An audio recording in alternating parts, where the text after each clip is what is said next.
Tools Bangla.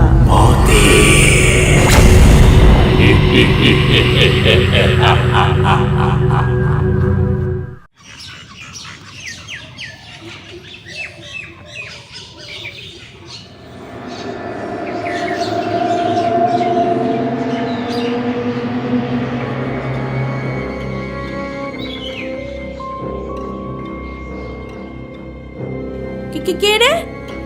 আমার পিছন পিছন হাঁটিস? কে হাঁটিস? সামনে আয়।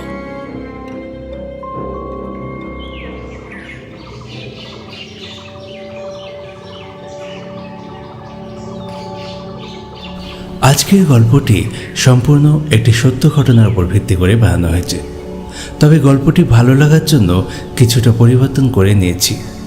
ঘটনাস্থান নদিয়া জেলার শান্তিপুরের বাগদেবীপুর গ্রাম। এই গ্রামের এক পরিবার, রতন ও তার স্ত্রী, সঙ্গে তার বৃদ্ধা মা। এদেরকে নিয়ে এই ঘটনা। তবে তার বৃদ্ধা মাকে তাদের সঙ্গে বলা ভুল। ছেলে বা বৌমা কেউই তার মাকে দেখে না। বাড়ির এক কোণে এক চিলতে কুঁড়ে ঘর, সেই ঘরে একা থাকেন রতনের মা। নিজেই রান্নাবান্না করে খান। ছেলে বা বৌমা কখনো তার খোঁজও নেয় না। এই রতনের মা বয়স বাড়ার সাথে সাথে ক্রমশ কুঁজো হয়ে যাচ্ছিল। একটু একটু করে ঝুঁকতে ঝুঁকতে শেষ পর্যন্ত সে একেবারে কুঁজো হয়ে যায়, যে কারণে গ্রামের লোকেরা তাকে কুঁজো বুড়ি বলে ডাকতেন। একদিন দুপুরবেলা রতনের স্ত্রী বাগানের ভিতরের পুকুরে গেছে স্নান করতে।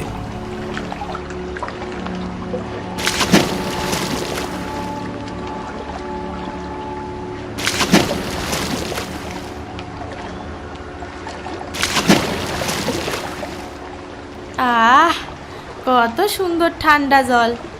এই গরমে পুকুরের ঠান্ডা জলে স্নান করতে কত ভালো লাগে।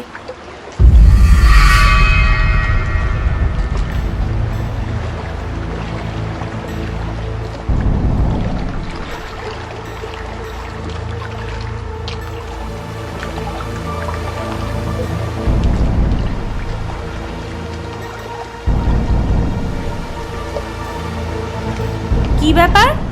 এই কুজো বুড়ি, তুমি এইখানে কি করো?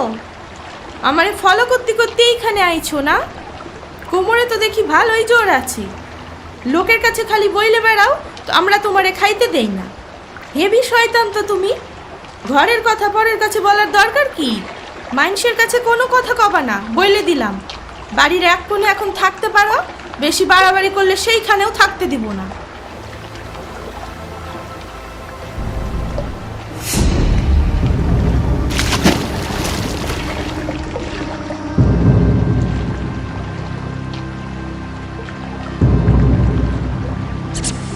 আরে কোথায় গেল?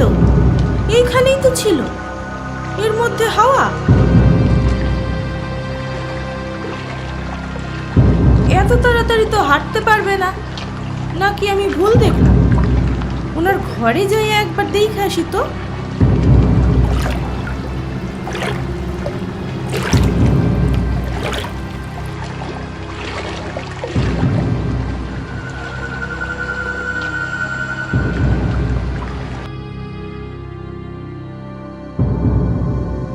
রতনের স্ত্রী তার শাশুড়ির সাথে সব সময় এমন দুর্ব্যবহারই করে। কখনো সম্মান করে না, খেতে পড়তে দেয় না। মানে এই কুজোপুরি যেন তার ছেলে এবং ছেলের বউয়ের চোখের বিষ। বিগত 3 দিন ধরে কুজো বুড়িকে তার ঘর থেকে বেরোতে কেউ দেখেনি। তা সত্ত্বেও মায়ের খোঁজ নিতে ছেলে বা বৌমা কেউই তার ঘরে একটিবারের জন্য যায়নি।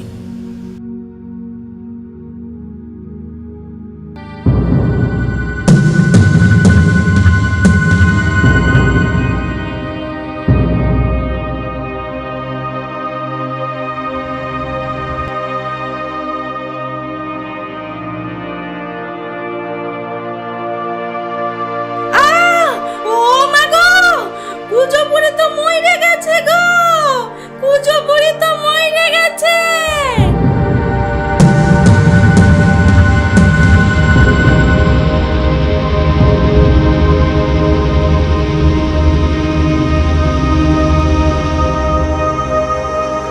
কুজো বুড়ি মারা গেছে, হয়তো 3 দিন আগেই মারা গেছে। কি কপাল, মৃত্যুর সময় মুখে একটু জলও পেল না। সন্তান থাকতেও সে ছিল অসহায়।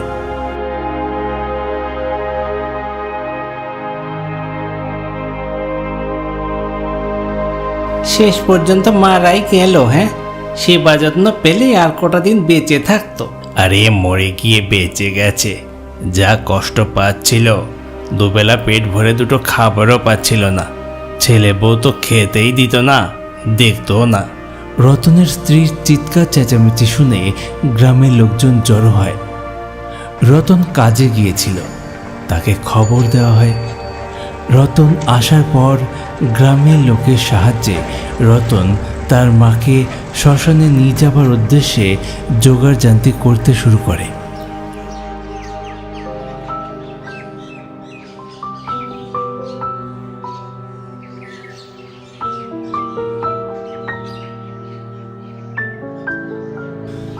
কুজো বুড়ি মারা যেতেই রতনের স্ত্রীর মুখে হাসি ফুটেছে। সে খুব খুশি। এই ভিটে বাড়িটা কুজো বাড়ির নামেই ছিল। সন্তান বলতে কুজো বুড়ির এক মেয়ে আর এই রতন। মেয়ের বিয়ে হয়ে যাবার পর থেকেই সেই মেয়েও মায়ের কোনো খোঁজই রাখে না। বহু বছর সে এই তল্লাটে আসেনি। তাই কুজো বুড়ির উত্তরসূরি হিসেবে এই ভিটে বাড়িটা রতনই পাবে। রতনের স্ত্রীর যেন আনন্দে আর ধরে না। বুড়ি মইরে গেছে, বেশ হইছে। বাইচে থাকতে তো আমাদের একেবারে জ্বালাইয়ে খাইছে। মইরে গেছে, এবার আমরা একটু শান্তিতে থাকতে পারবো। এই রতন, তোর বউ এসব কি বলছে রে? বেঁচে থাকতে তো মায়ের কোনো সেবা যত্ন করিসনি তোরা। মরে গেছে, এখন তো ওনাকে একটু শান্তি দে, গালিগালাজ বন্ধ কর। দেখো বাবু, তুমি তোমার নিজের চরকা তেল দাও, আমাদের ব্যাপার আমাদেরই বুঝতে দাও। দেখেছো দেখেছো, কথা শুনেছ? কি ফালতু লোক এরা, এদের কাজ আবার কেউ করে নাকি? চলো তো চলো, এখান থেকে চলে যাই। আরে না না, আমরা না থাকলে এই কুজো বুড়ির কাজটাও করবে না এই ছেলে। কুজো বুড়ি তো আর খারাপ ছিল না, আমাদের সঙ্গে তো ভালোই ব্যবহার করত। যা বলছে বলুক, ওনার কাজটা করেই যাই আমরা। রতনের মুখে এই ধরনের কথা শুনে গ্রামের লোকজন খুবই রেগে যায়। তারা রতনের বাড়ি থেকে চলে যাবার সিদ্ধান্ত নিয়েছিল, কিন্তু তাদের সাহায্য ছাড়া এই অসহায় বৃদ্ধার শেষ কার্য ভালোভাবে সম্পূর্ণ হবে না। তার ছেলে ভালোভাবে এই কাজ করবে না, এই কারণে তারা রতনের এই দুর্ব্যবহার সহ্য করে। এই তোলো তোলো, সবাই তোলো, এবার কাঁধে তোলো, নিয়ে যাই। এবার তারা সবাই মিলে সেই কুজো বুড়িকে শ্মশানের উদ্দেশ্যে নিয়ে যায়।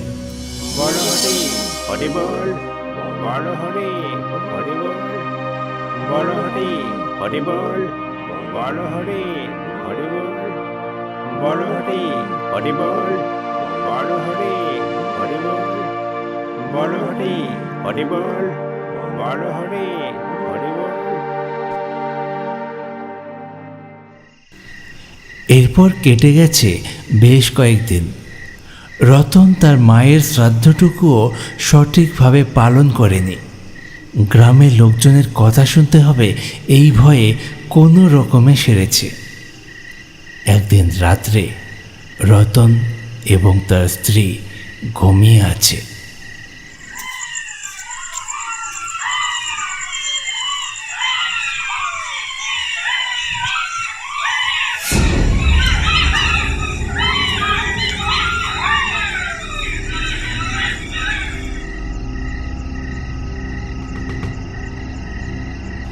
মালতী, ও মালতী, দুইটা ভাত দে, খিদের জ্বালা যে আর সইতে পারি নে।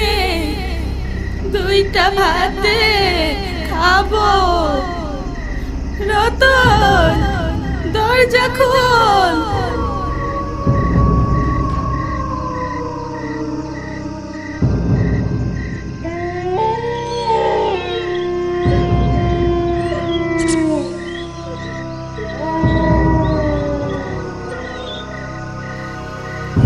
প্রীতি রতনের স্ত্রীর নাম। সে ঘুমের মধ্যে শুনতে পাচ্ছে কোজবুড়ি অর্থাৎ তার শাশুড়ি এই কথাগুলো বলছে।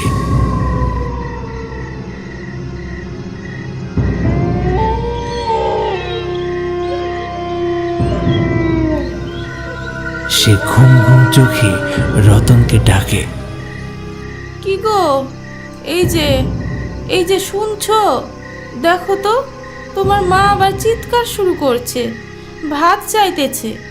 বুড়ির খালি খাওয়া আর খাওয়া, দিন রাত খালি খাই খাই করে। পেট না মাটির জ্বালা কি জানি। হ্যাঁ, কি আবোল তাবোল বলো? স্বপ্ন দেখছো নাকি? আমার মা তো মারা গেছে প্রায় 25 দিন হয়ে গেল। আগে তো তোমার কাছে এই রকম করেই খাবার চাইতো, তাই তুমি সেই নিয়ে এই স্বপ্ন দেখছো। ও বাবা, স্বপ্ন দেখতেছি? হইতে পারে। ধুর ধুর, ঘুমাই।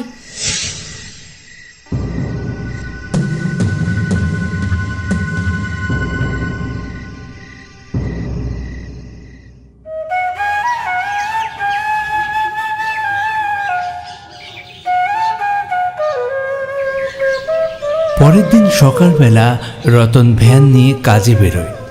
বেরোনোর সময় তার বউকে বলে যায় সন্ধেবেলা ফেরার সময় আজকে মাংস নিয়ে আসবে। রাত্রিবেলা তারা আজকে মাংস ভাত খাবে।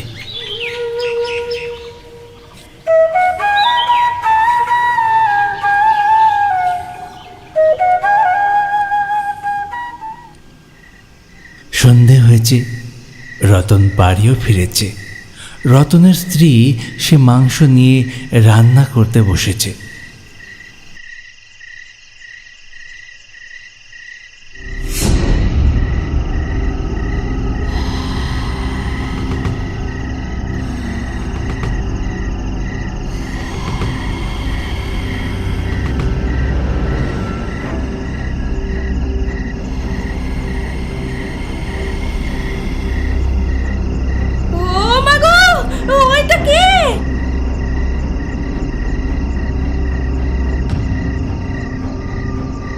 কি রে, আমারে চিনিস না?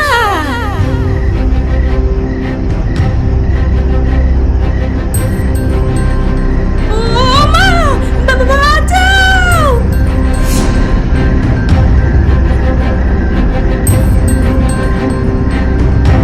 রতনের স্ত্রী দেখতে পেল ঘরের চালার উপর কোজবুড়ি বসে আছে। সেটা দেখতে পেয়ে সে চিৎকার করে ঘরে ঢুকে যায়। রতন ঘরেই ছিল। ঘরে গিয়ে রতনকে সব ঘটনা বলতেই সে বাইরে আসে।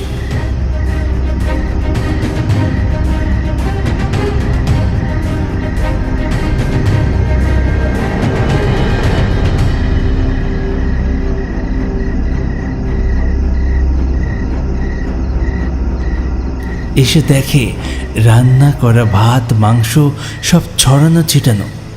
সত্যিই যে কেউ এখানে ছিল সেটা রতন বিশ্বাসও করে নিল এবং সে বুঝতে পারল যে তার মায়ের আত্মা এই বাড়িতেই ঘোরাঘুরি করছে।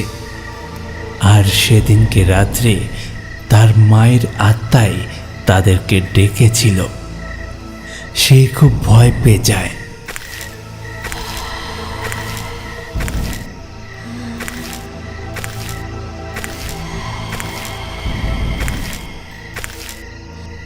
তুমি দরজা বন্ধ করে থাকো, আমি যাই পবন কাকার কাছ থেকে 2টা মাদুলি নিয়ে আসি। ওরে বাবা রে, বাড়িতে আত্মা ঘোরাঘুরি করছে, কি হবে তার ঠিক নেই। না না না না না, আমারও নিয়ে যাও। আমার ভয় করে। আমি একা থাকতে পারবো না। আচ্ছা আচ্ছা, চলো চলো।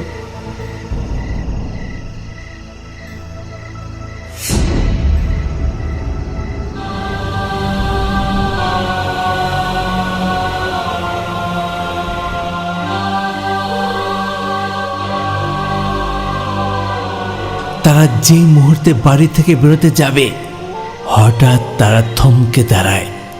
সামনে গাছের সাথে ঝুলছে কুচোপুরীর আত্মা। উল্টো হয়ে তাদের দিকে বড় বড় চোখ করে তাকিয়ে আছে।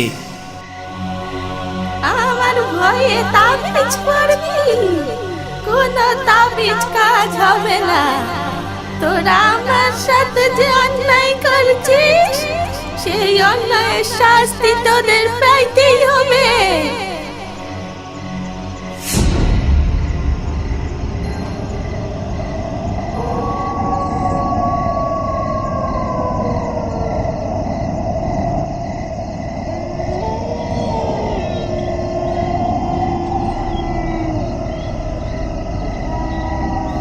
এই বলে কুচো বুড়ি অদৃশ্য হয়ে গেল। হঠাৎ ঠান্ডা হাওয়া বইতে শুরু করলো। অন্য কোথাও কোনো গাছপালা নড়ছে না, শুধু সেই গাছটাই নড়তে শুরু করলো।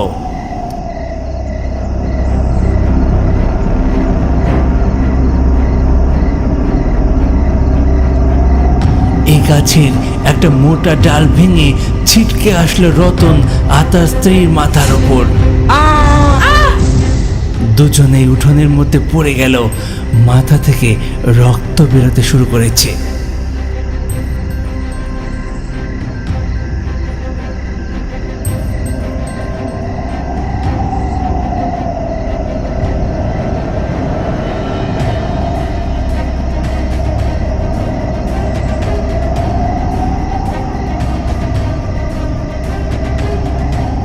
তারা দেখতে পেল একটা হাওয়ার চক্র ঘুরছে, তার মাঝখানে রয়েছে কুচো বুড়ি, তাদের দিকেই এগিয়ে আসছে।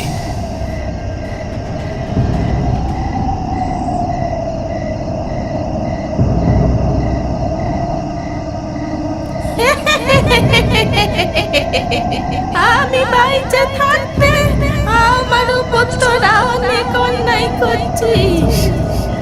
আমি মরে যাওয়ার পরেও আমার শ্রাদ্ধটুকু তোরা ঠিক মতো করলি না। মরার পরেও মুক্তি হইল না আমার। তোর মতন ছেলের জন্ম দেওয়া পাপ, তোরে আমি বাঁচাই রাখবো না। আজকেই তোরে শেষ করব। না না না না, মা মা, আমাদের মেরো না, আমাদের মেরো না, না মা, আমরা ভুল করছি, আমরা ভুল করছি, তোমার উপর অনেক অন্যায় করছি মা। আমাদের তুমি ক্ষমা করো, ক্ষমা করো মা, ক্ষমা করো।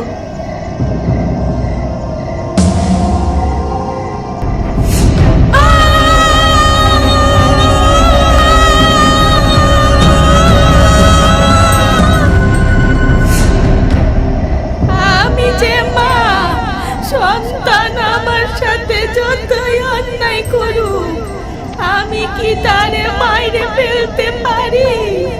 তাই তোদের ছাইরে দিলাম।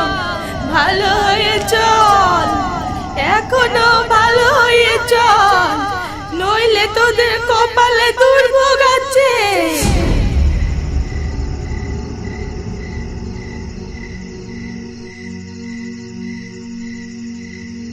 হাওয়া থেমে যায়। তাদের চিৎকার চেঁচামেচির শব্দ শুনে গ্রামের কিছু লোকজন সেখানে জড়ো হয়।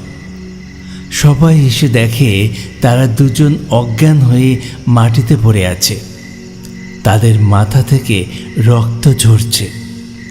সবাই তাদেরকে জ্ঞান ফেরায় এবং তাদের মুখ থেকে সব ঘটনা শোনে।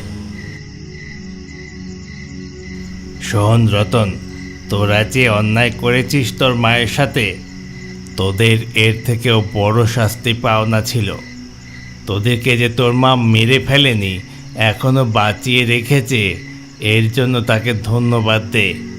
তুই আবার ভালো করে তার শ্রাদ্ধ কর, পিণ্ডদান কর, দেখবি তার আত্মা শান্তি পেলে তোদের ওপর থেকে তার সব রাগ মুছে যাবে, তোদেরকে ক্ষমা করে দেবে।